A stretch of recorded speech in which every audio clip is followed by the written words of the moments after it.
hay un caso que se viralizó, no sé si es el mismo, del chico que grita, soy legal, yo soy legal. Sí. Lo que por supuesto es tristísimo. Tristísimo. A ver, Jorge, a nosotros nos ve mucha comunidad migrante. Tú lo sabes. Y yo estoy seguro, no estoy seguro del estado legal de cada uno de ellos, pero si llegaran a encontrarse en una situación como esta, ¿qué es lo que deberían hacer? Esperemos que no pase, debe ser horrible, espero de corazón que a nadie le pase esto, pero si llega a ocurrirles, ¿cuál sería el camino a seguir? Bueno, depende de la situación de las personas, pero en realidad el hecho de que tengamos estos rostros aquí nos pone en peligro en Estados Unidos independientemente de que tengamos papeles. Una persona, una compañera nuestra que trabaja en Minneapolis, que tiene papeles, ella decía, tengo miedo, tengo terror de salir. Le digo, pero usted tiene papeles, ¿por qué tiene miedo? Dice, por mi rostro. Y es triste que tu rostro sea una marca de persecución en un sitio. Entonces, lo primero que hay que hacer es que en cualquier momento cualquiera de nosotros puede ser detenido, así que inventamos en la cabeza que nos pueden detener, entonces hay que mantener la calma. Para este proceso tenemos que tener memorizados teléfonos, porque te quitan los teléfonos de las personas importantes de contacto. Si no tienes memorizado, no tienes en un papel o algo por el estilo, no vas a poder contactar con las personas hasta después de una semana o 2 semanas, porque te agarran hasta que descubran que efectivamente tienes documentos, ya ha pasado mucho tiempo. O sea, recomiendas que tengan un número de teléfono a la mano. En la cabeza. Número de teléfono en la cabeza, porque te van a quitar todo, Uno está acostumbrado, ¿cómo se llama? A buscar el contacto, claro. A buscar, listo, ya no vas a tener esa opción.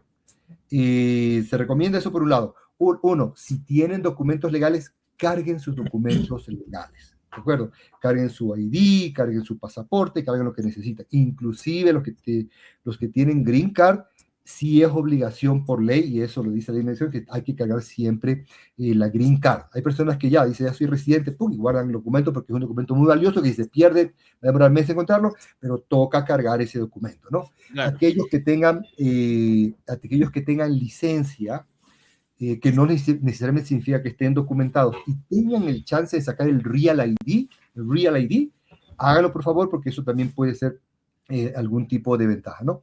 No, una vez detenidos, no firmen absolutamente nada, porque el objetivo de ICE no es tratar de identificar si tú eres legal o no. No, el objetivo de ICE es sacarte como sea.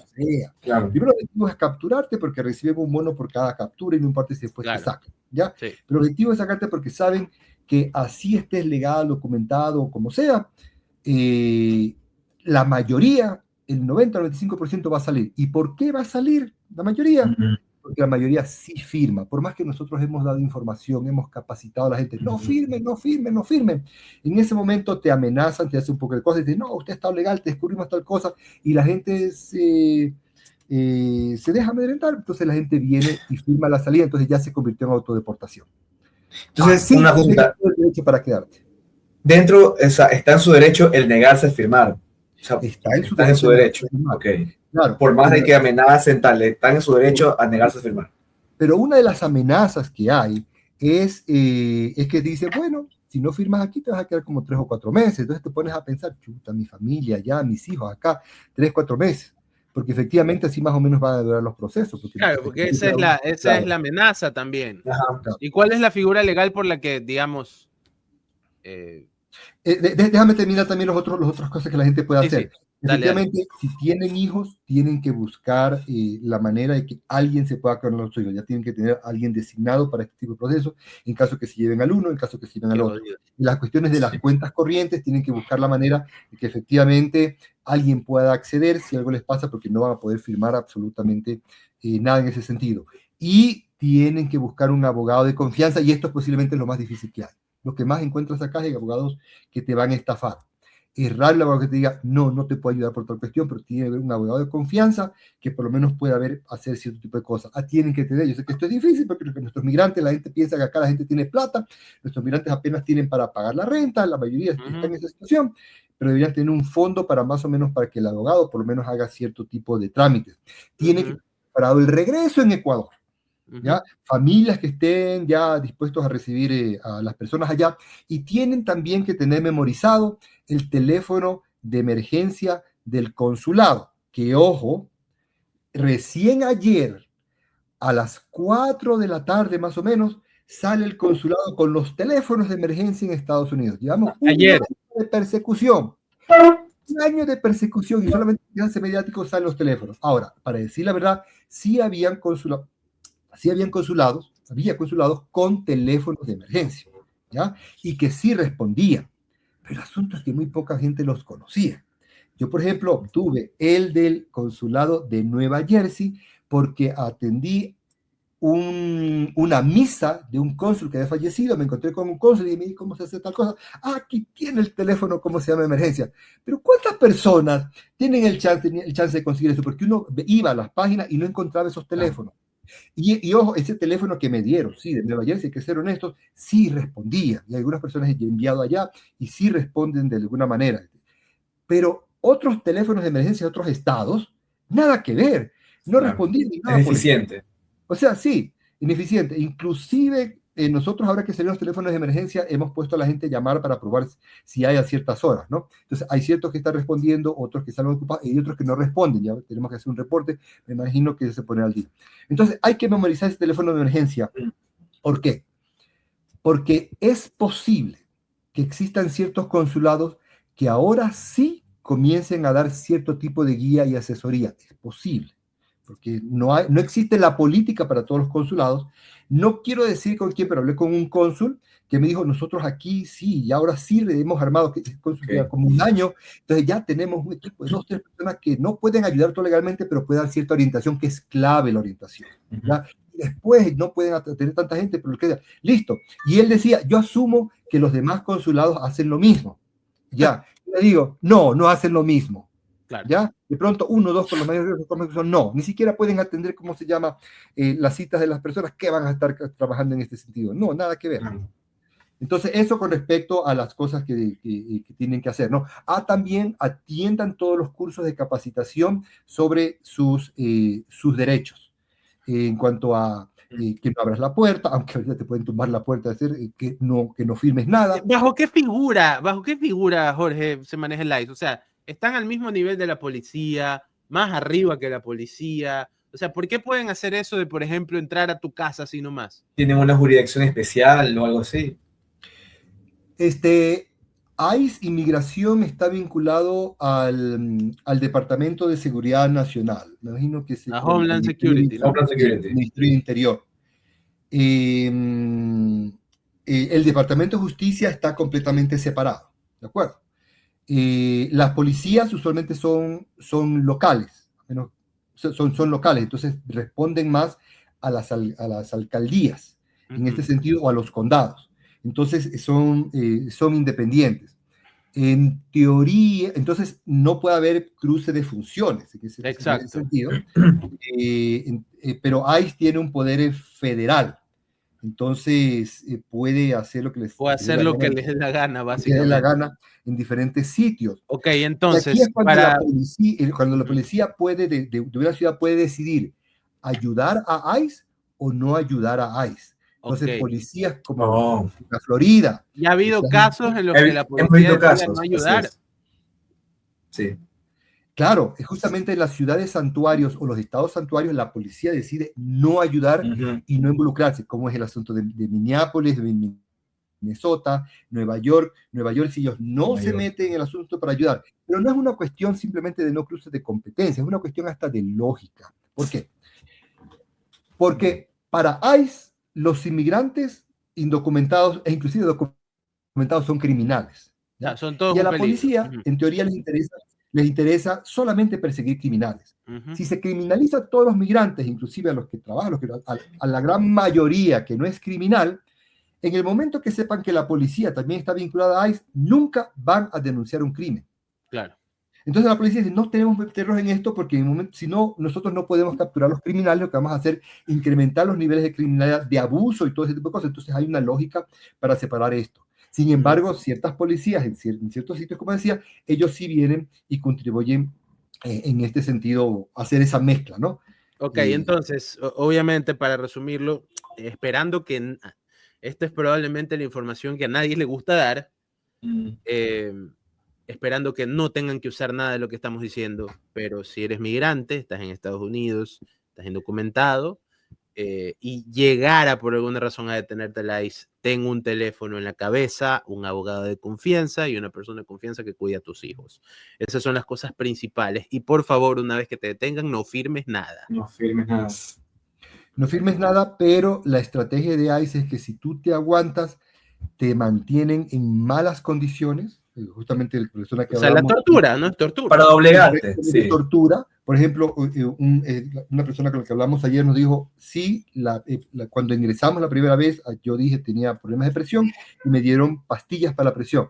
Se acabaron las pastillas y por meses no tuve absolutamente nada.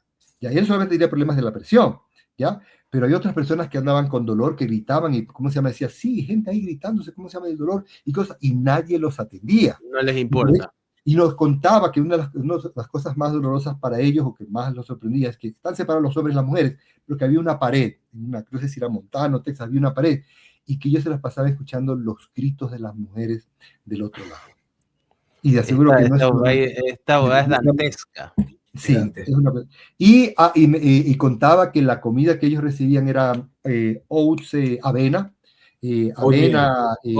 camote. O sea, lo más barato, lo más absurdo que había, y eso era mañana, tarde y noche. O sea como en esas películas de Segunda Guerra Mundial. Un cuento de Mark Twain. Claro, como literalmente como un campo de concentración. Exactamente. Y que si querías comer algo mejorcito, sí podías pagarlo. Acuérdense que esto es un mercado, ¿no? Claro, okay. Pero hay otra cosa, ¿no? A ver, los centros de detención del ICE son privados, no son públicos. Sí, que la mayoría son privados, pero que sí hay ciertos centros que son públicos, tengo entendido, una averiguación que hice hace algunos cuantos, habían públicos, pero la gran mayoría es privado, y en este momento el gran negocio es el asunto de los privados. ¿Por qué? Bueno, sabemos que es un negociado, pero ICE en realidad, en teoría, no tiene mucha capacidad para manejar a tantos migrantes, a tantas detenciones. Entonces, inmediatamente han tenido que contratar para construir estos centros de detención, para habilitar los vías de contacto, entonces usualmente son privados. Y hablando de la capacidad de ICE, precisamente porque ICE no tenía la capacidad para perseguir a tanta gente, por eso es que en los primeros meses de Donald Trump veíamos fotografías donde aparecía el FBI atrapando migrantes. Sí. La DEA atrapando migrantes. La Guardia Costera atrapando migrantes. La Guardia Forestal atrapando migrantes.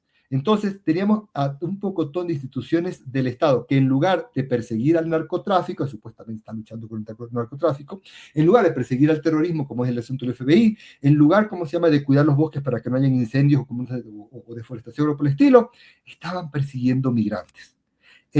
Casi no se veía gente de ICE, y por eso es que hubo esas noticiones de persecución en masa, porque tenías a todas las agencias federales del Estado metidas haciendo cosas que no les incumbían para nada.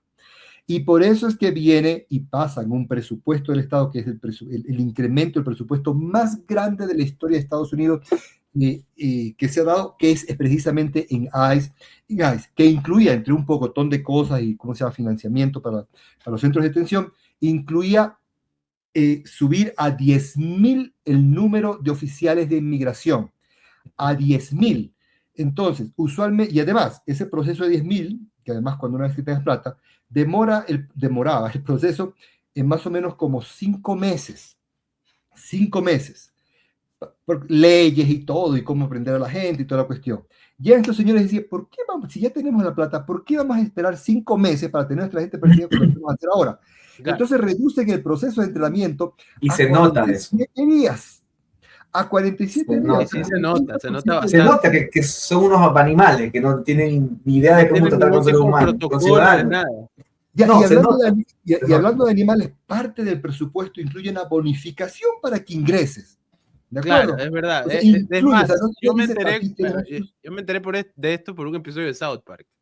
Sí, yo también estaba caricaturizando el tema. Yo no creo que sea así, pero no, después leí que sí era real.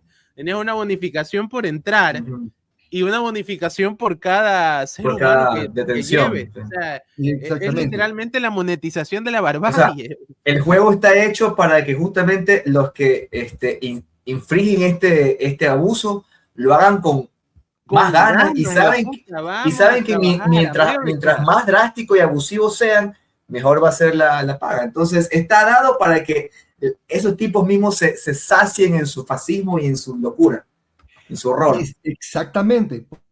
Porque si te vas a pasar, ya Trump dijo que ellos tienen inmunidad total. Sí. ¿A quién me recuerda? Inmunidad total. ¿Y cómo se llama? Y claro, la gente dice, ¿qué es su inmunidad total? Pero ya lo ha dicho. Y claro, Trump tiene el poder en realidad de cualquier momento, si vienen, te sancionan, te meten preso porque mataste a alguien, simplemente te da perdón y el asunto como lo hizo precisamente con el ataque al Capitolio. No. Pero este tema de los 47 días, ¿por qué es 47 días? Porque Trump es el presidente número 47 de los Estados Unidos y ellos decidieron hacer el entrenamiento un elemento simbólico en honor a la presidencia. O sea, es una distopía esta vaina, es una distopía bien loca. Le están dando uniformes a desquiciados, la verdad. Qué situación más delirante, qué situación más desquiciada. Bueno, Jorge, no sé si tengas algo más que decir para terminar, pero creo que esto abre muchos ojos, ¿no? De cómo está la situación, de qué deben hacer nuestros migrantes para cuidarse y de cómo, digamos, parece que la situación no va a calmarse pronto. No, verán, en Minnesota, luego de los 2 muertos, Trump ha dicho o ha dado señales de que va a bajar un poco el tono, inclusive ya cambió al comandante por otra persona, pero la política de hoy está ahí y posiblemente lo que va a hacer es cambiar de tácticas y estrategias, porque claro, cambia a un comandante y lo quien pone es al zar de la frontera, que fue el que concibió todo este aparataje de persecución, que comenzó su formación o sus acciones en el gobierno de Obama, el deporter in chief, el deportador en jefe, y que se sofisticó en el gobierno de Donald Trump, y ahora, ¿cómo se llama? Está en su culminación, todo el proceso. Ahora él es el que va a estar en la parte de Minnesota. Ya Trump habló con el gobernador. También tenemos que decir que efectivamente ahí se está persiguiendo a gente en todos lados, pero que se han ensañado con Minnesota, en este caso, ¿no? Y entre las razones están, primero, porque Trump lo ha dicho, por retribución, porque no me ayudaste, ahí te caigo. Minnesota es un estado demócrata, entonces le quieren caer. Eso pasó también en Oregon, ¿no? Con Portland, me parece que pasó hace unos meses. Exactamente. Y está cayendo en diferentes sitios, amenazado en Nueva York con otras acciones, solamente en los sitios demócratas donde hay. Y ojo que Minnesota no es el lugar donde hay más migrantes. O sea, si hablamos de la cantidad de migrantes, estamos hablando de California, Florida, Nueva York, Nueva Jersey. Me imagino que Texas, ¿no? Pero escúchame una cosa y otro elemento, ¿no? Supuestamente esto es para bajar el tema de la inseguridad. ¿Cuáles son los estados más peligrosos? Ahí sí me cogiste. ¿Cómo se llama? Es que claro, hay que ver si se condice. Sí, relación. ¿No? A ver, ¿te refieres a los más peligrosos en términos de inmigración o en términos de seguridad? De inseguridad, total, porque él dice que los inmigrantes ilegales son peligrosos. Entonces, si en los estados donde hay más inmigrantes no son los más peligrosos, hay algo que está mal en tu narrativa, ¿no? No, definitivamente no coincide. Voy a buscar la información, pero no tiene nada que ver. De nuevo, el gobierno de Trump es igualito al gobierno de Novoa, es construcción de mentiras tras mentiras tras mentiras, ¿no? Es una cadena en este sentido. Si vamos, ¿cómo se llama? Hasta la parte más alta del Departamento de Estado, Marco Rubio. Marco Rubio. Acuérdense la construcción del cartel de los soles. Acuérdense que Marco Rubio construye su carrera a través de mentiras, diciendo que sus padres habían sido perseguidos políticos de Cuba, cuando en realidad sus padres habían salido muchos años antes y luego su mamá había entrado. O sea, y la construcción de la vida política de estos señores, incluyendo Donald Trump, es una cadena de mentiras. En este sentido, no hay manera de creer exactamente lo que se dice, todo es absolutamente excusa. Esta es una persecución esencialmente racial y que está incluida en la doctrina de seguridad nacional de los Estados Unidos, que fue escrita en noviembre, fue emitida en enero, creo, en enero, es relativamente nueva, donde es un documento que los invito a todo el mundo a revisar, a leer, porque prácticamente, de manera muy cínica, dice efectivamente lo que quiere hacer con el tema de los migrantes, con América Latina y con el mundo. A mí me entrevistaron justamente en otro programa hablando de eso, y antes de estar en Venezuela, y yo, con base a ese documento, le dije, lo de Venezuela se va a poner peor. En Colombia se va a poner porque está escrito, está en su documento. La diferencia de estos documentos de doctrina de seguridad nacional es que en el pasado guardaban las apariencias. Esta gente no le interesa guardar las apariencias. Lo pone por escrito. Entonces uno comienza a leer y uno entonces tiene, ¿cómo se llama? Todo el soporte teórico de la distopía, de la persecución de lo que está ahí. Uno comienza a decir, por eso está esto. Entonces hay un poquito más de lógica. Por supuesto hay un poco de contradicciones allí, pero ya las cosas se arman un poco más. Eso sería para una conversar en otro momento. Tranquilo, Jorge. Ya sabes que acá tienes este espacio. Muchas gracias por estar con nosotros. Y nada, espero que, bueno, no puedo esperar cualquier cosa, pero el deseo es que la cosa mejore, ¿no? Que todo se ponga mejor. Siempre. Gracias a ustedes por el espacio. Abrazo, Jorge. Reconozco que efectivamente ustedes tienen el apoyo de los migrantes, pero ustedes siempre están preocupados por los migrantes, siempre manejan contenidos en ese sentido. Así más bien gracias a ustedes. Y los seguimos apoyando ahí. Y a los que están, solamente un paréntesis antes de despedirme, a los que están aquí, los likes son importantes, porque a muy pocos programas yo en YouTube le doy like, ¿de acuerdo? A muy pocos les doy like. Entonces, al que más, porque como estos señores aquí siempre molestan, denos like. Ok, like. Cuando terminó el año, apareció que el programa que yo más veía de todos y que era el centro era Outsiders. ¡Vamos! Yo no solamente veo Outsiders, pero es porque es uno de los pocos programas que le doy like, aunque veo otros programas más. Entonces, sí tiene relevancia en los algoritmos, sí tiene impacto en ese sentido, y eso efectivamente ayuda a los compañeros. Hagan el favor. Muchas gracias. Ganando la batalla del algoritmo. Muchas gracias, Jorge. Ya listo. Hasta luego. Jorge Miranda, muchachos, asambleísta.